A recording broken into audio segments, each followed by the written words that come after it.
And last but definitely not least, we have the number 3 ranked UFC light heavyweight contender in the world and the other half of our main event, Anthony Smith. Anthony, thanks for joining us, sir. I don't know why you got to say it like that. Always just pointing out that I'm late. How you guys doing? We're happy to see you, Anthony. I'm happy to be here, man. Kicking off the first question is going to be James Lynn from The Score. James, please go ahead. My man. Hey, Anthony, how's it going? Good to talk to you. I'm sure you're thrilled that this fight was rebooked, but you were going to be fighting in your home state of Nebraska. Now you're fighting in front of no fans in an empty arena. Mentally, how different is the preparation for this fight knowing that? You just got to figure out how to kind of like move your programming around a little bit, just because more the date that messed it up. But obviously, I had to kind of get out of my feelings a little bit and back up and just you got to realize that this isn't anybody's fault, but you can't help but feel like, man, what is it going to take? Like, I've been busting my balls for over a decade trying to get to a point where I could headline a UFC event in my home state, but it's just you can't help it. It's just the world is the way it is. There's a lot of people that are going through a lot worse things, so it does sound very silly of me to complain about something like that because I'm still able to compete. I'm still able to do what I love for a living and support my family doing that. So at some point, I had to check my ego and just back up and just be fortunate for what I do have and what I can do. They almost need to add another fight on your record with the home invasion you had recently. And I know there was a really scary situation of what happened. When this all occurred, I know you weren't sure what was happening with the fight, but was there ever a thought of not fighting perhaps just with something as, pretty scary as that situation? Nah, not really, man. That's just not me. The UFC reached out and made it clear that they were okay if that was something I wanted to do and just focus on my family. But it's not me, man. I mean, would I really be Lionheart if I let something like that put me in a position where I'm going to back out of my previous responsibilities and things? Like I say, I'm going to show up. I'm going to show up. There's no contingencies there. It's not I'm going to show up if everything's perfect or if nothing goes wrong. Or I'm going to be here, and I'm not going to let some psychopath dictate what I do and what I don't do. I'm going to keep on pushing forward. It's what I tell my kids every day because they're still having problems. Like, put one foot in front of the other, and we'll just deal with it day by day. And how much training did you get at Factory X for this camp? Just because I know the travel restrictions, it's pretty hard to get around. What sort of camp have you had leading into this fight? Well, I was doing a longer camp anyways because I'd been out for so long. So fortunately, I did do that. I started way early. I did the first 3 weeks in Kansas City with James Krause. I did the following 3 weeks in Denver with Mark, and then that's kind of when the whole world kind of shut down. So then the rest of the time I've been in Omaha, but I've got my work in with Mark and James. So Mark left on Friday, James left Omaha Thursday. So I've been able to get my work in with them still. And I'm guessing no training with Ian Heinisch. I know he's sort of left the gym. He's going to be training in Thailand now. I imagine you didn't get to work with him at all. No, not at all. Ian was already gone. Okay, gotcha. And last question, big fight, main event. Glover's a really, he's a tough guy to finish, but obviously the landscape of the division right now, do you feel like a finish would sort of put you in that mix right now? Because it's obviously very crowded at the top, outside of John Jones. Yeah, man, there's nowhere to sit down at the top of the division. That's for sure, man. It's standing room only up there. I think a dominant performance and a finish over Glover would. I think it puts me in a position to fight whoever doesn't get the title shot. And listen, I mean, I'm a realist. I know that I didn't have the best performance against John, and I'm gonna have to earn my way back to it. But I think that if Reyes gets the title shot, I think fighting either Thiago Santos or Jan Blachowicz, I think that a win over one of those guys absolutely puts me right back into a title fight. Thanks for the time, Anthony. Appreciate it. No worries, buddy. Sorry for leaving you hanging. And next up, we have Luiz Green from MMA Crazy. Please go ahead. Luiz Green, my girl. Oh, she left. Damn it. Luiz, do we have you? She's gone. Got sick of waiting on me. Damn, I was really hoping to see Luiz Green. We'll circle back with her. For now, let's move on to the next one. Damon Martin. Damon, are you ready? Andrew, what's going on, buddy? How are you? I mean, just so you know, I'm just as excited to talk to you as Luiz Green. I appreciate that. We've talked times between cancellations, the home invasion, obviously, so you're probably sick of talking to me at this point. But 2 days away from a fight, can you kind of put in context the chaotic nature of these last like 2 months of your career coming to this point? I mean, when it's all said and done, you got a book to write basically out of just these last couple of months. Yeah, it's been crazy, man. Just even starting at the handbrake, like I break my hand, I'm all begging for, and look how stupid I look now. I was begging for time off before I fought Gus. Like after, like even the 2 or 3 fights previous, I was saying, man, I need a break. I need some time off. I need a break. And then I it's just like, that's just typical, then I break my hand, and then I'm out forever, and then I have the second surgery, and then they have to take the bone from my leg, and then I finally started getting back to it. I wanted to fight in February or like beginning of March, but I had to push that all the way back because I wanted to still headline in Nebraska. So then we pushed it all the way back to April. Then the pandemic happens, and then douchebag in my house, and this shit's just been crazy, man. So I think later on down the road, I think you're right, man. I think we probably do have a pretty cool book to get out. How much does your experience and being a veteran and going through what you've gone through in your career prepare? I mean, nothing can prepare you for what you've gone through, but I mean, do you feel like that has been a help, that you have so much you've been able to prepare, knowing, 3 different fight dates potentially? You always had the same opponent, but again, that even wasn't guaranteed. I mean, there's no guarantee what was going to happen. So, I mean, do you feel like that did help you, that experience, to deal with all kind of the craziness of this situation? Yeah, for sure. I think just being kind of a grizzled veteran, and I think Glover's in the same position. I think we're able to deal with stuff like this a little bit easier. Like neither one of us kind of came up in the golden era of MMA. I've said this before. Like fighting in an empty arena in Jacksonville, Florida, is not going to be the weirdest place I've ever fought. So it's just kind of par for the course for the beginning of my career. Like it wasn't as pretty and as sanctioned and as put together as it is now. So, we've kind of just been there and done that, and this is, and even now going through the whole process now that I'm here, this is way better than anything I ever did at the beginning of my career. So this isn't even that bad. So I know, I mean, like the situations are kind of crazy, but I was still able to get my training camp in. I was still got really, really good working at home. I physically, I feel better than I felt in a really, really long time. I'm sharp. My conditioning is good. I'm healthy. I'm not too banged up. Like I'm not sore. And mentally, I'm in a good spot. I mean, you can really, I mean, I don't know how much more you could ask for, Yeah. You talked openly fighting with a bit of a chip on your shoulder when, people try to take away some of your biggest wins. Talking about the other guy, when you beat Shogun, it was, well, that's not the Shogun that was champion, and so on and so forth. And when you fought Gus right after he retires, and it doesn't take away the victory, but obviously, when a guy retires like that, it does kind of take away the shine a little bit. Glover's a guy who's a veteran, fought for the title, and obviously been out there. But in a way, do you kind of enjoy having that chip on your shoulder, because it seems like you're always out for something to prove? Yeah, I think I've always kind of fought like that, and I think it's, I don't drink my own Kool-Aid, like I don't believe my own hype. So I think a lot of it is I'm always trying to prove something to myself. Like I think sometimes, to be honest with you, there's a lot of times where I kind of feel like I don't belong.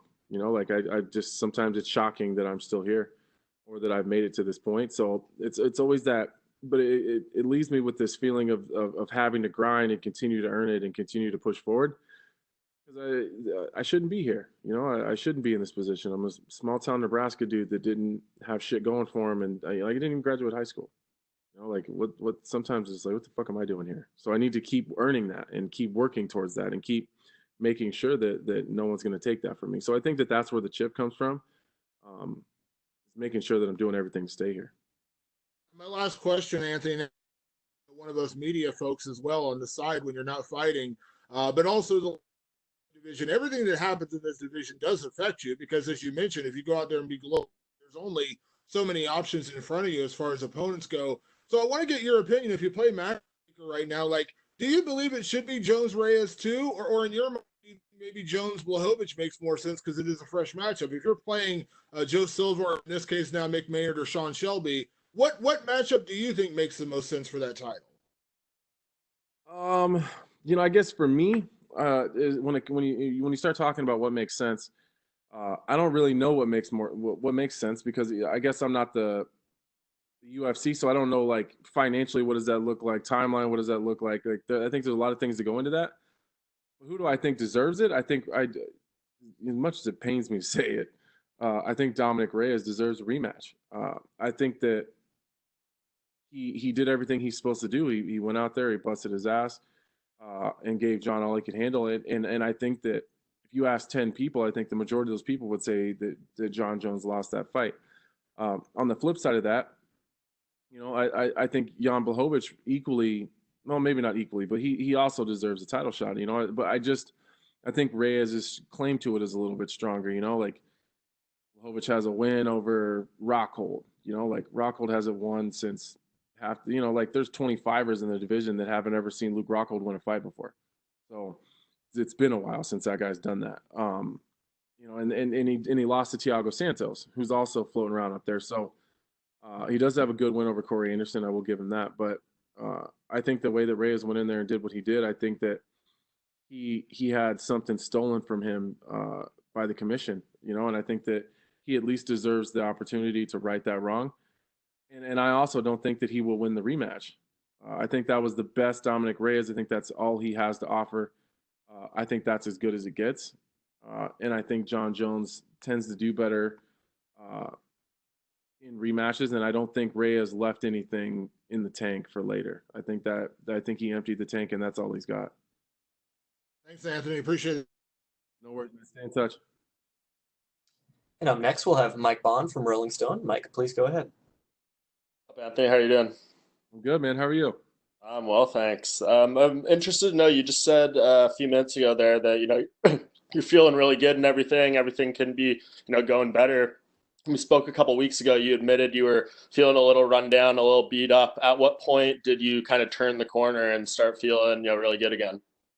When we started shortening as you get towards the end of a camp, all the meat and potatoes were like right when I talked to you, we were like just getting towards the end of the suck, when it's just really, really tough and really hard, and your coaches are assholes and they don't give you a break, and you just, they're sitting over there. That's why I said that. But I was right in that suck, where you just grinding and you got to put your head down and no one really cares how you feel. Then you start moving on to where the training sessions are a little bit shorter.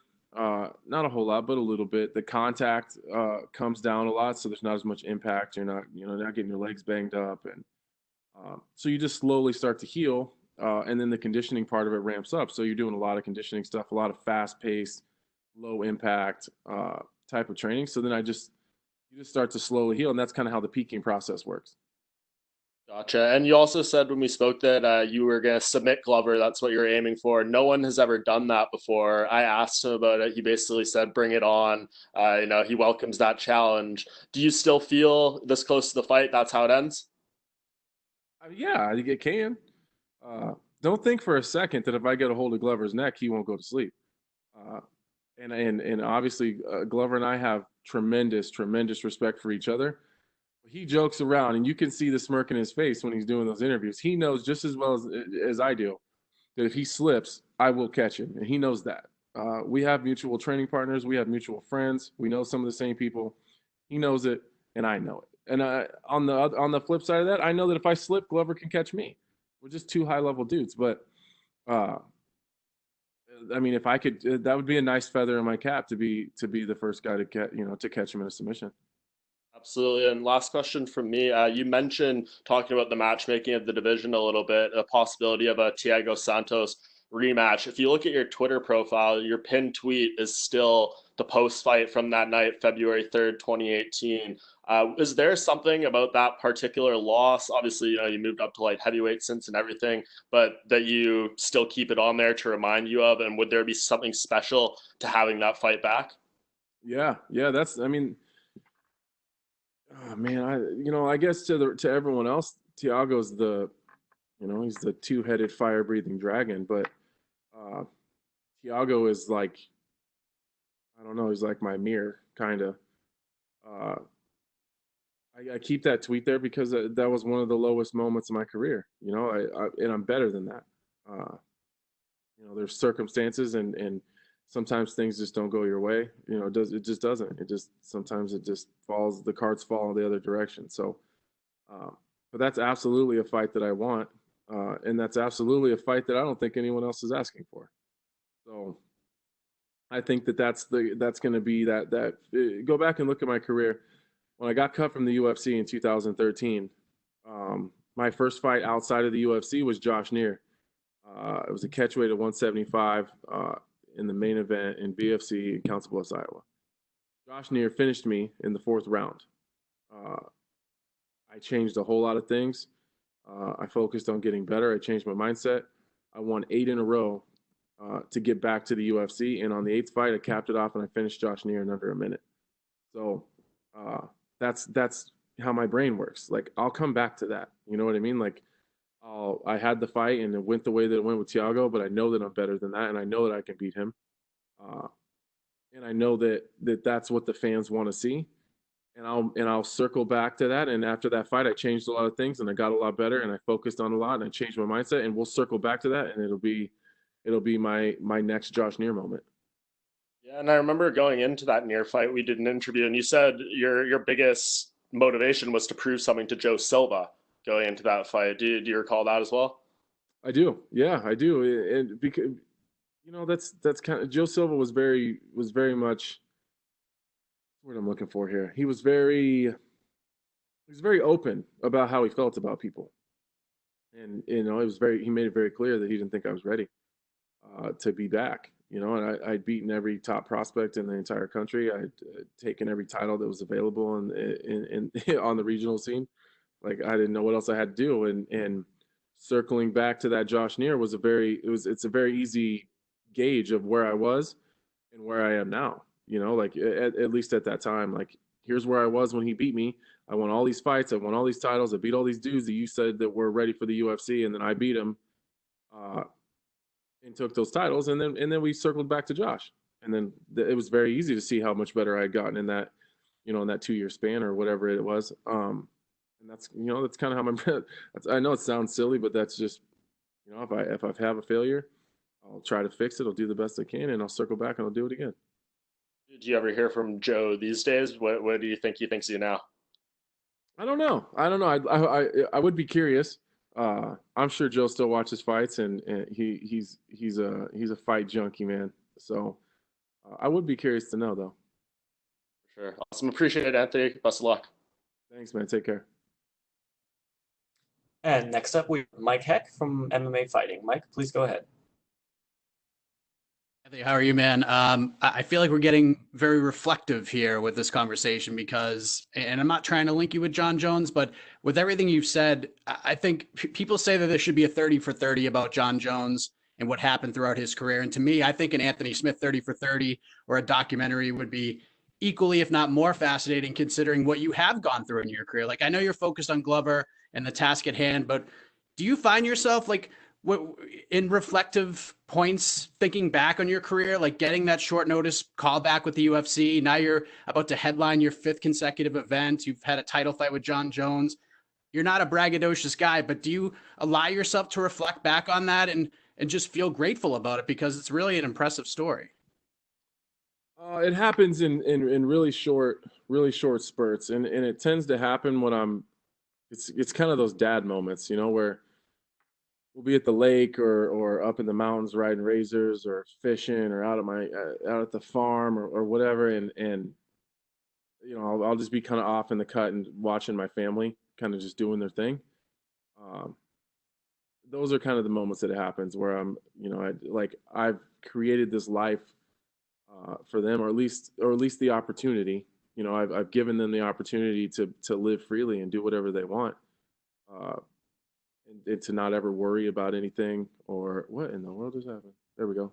Uh, I've given them, the freedom to do that, and that's something I'm really proud of. That it's down to little shit, man. It's like to me, pumping gas and not looking at how much it costs is a luxury. You know, like it just wasn't always like that. Um, just little stuff like that. Like I'm grateful for little things, you know, and just paying the mortgage and not worrying about it, you know, like just little stuff and the freedom to be at all my kids' events whenever I need to be because I don't have to work a 9 to 5 like a lot of people do. So it's just moments like that. I'm super grateful, but I feel like if you sit down too long, it makes it hard to get up, and I don't want to sit down and reflect. I can do that when I'm all done. And then last thing for me, if you go back and talk to the 2013 Anthony Smith, what would you say to him? Because it seems like everything sort of worked out the way you would hope for anyways. But if you could go back and tell that guy something, even at the sort of the darkest point of that year, what would you say to him? I would tell him that he was right, probably. I was doing a lot of bullshitting back in those days. It's kind of one of those fake it till you make it moments. Like I was saying the right things and like I was talking myself into it, but I didn't actually know if I was going to make it or not. I had no idea. You know, I'd fought up to that point to make it to the UFC. I made it about 3 minutes in my UFC career and blew my knee. So like, I didn't actually know if I'd make it back. But if you asked me, I'd have told you straight up out loud, like I'm gonna do this shit and I'm gonna be at the top of the world. But deep down, I didn't actually know. So I would probably just like, you know, tell him he's right. Like you'll be fine. Awesome. Thanks, Anthony. Good luck. Thanks, man. And that is all the time that we have for today. Thank you so much for joining us, Anthony. Hey, no worries, man. You take care of yourself.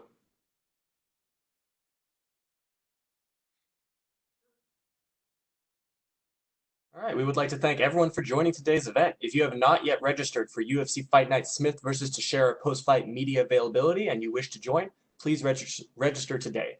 Thank you for your support as always and have a great day, everyone.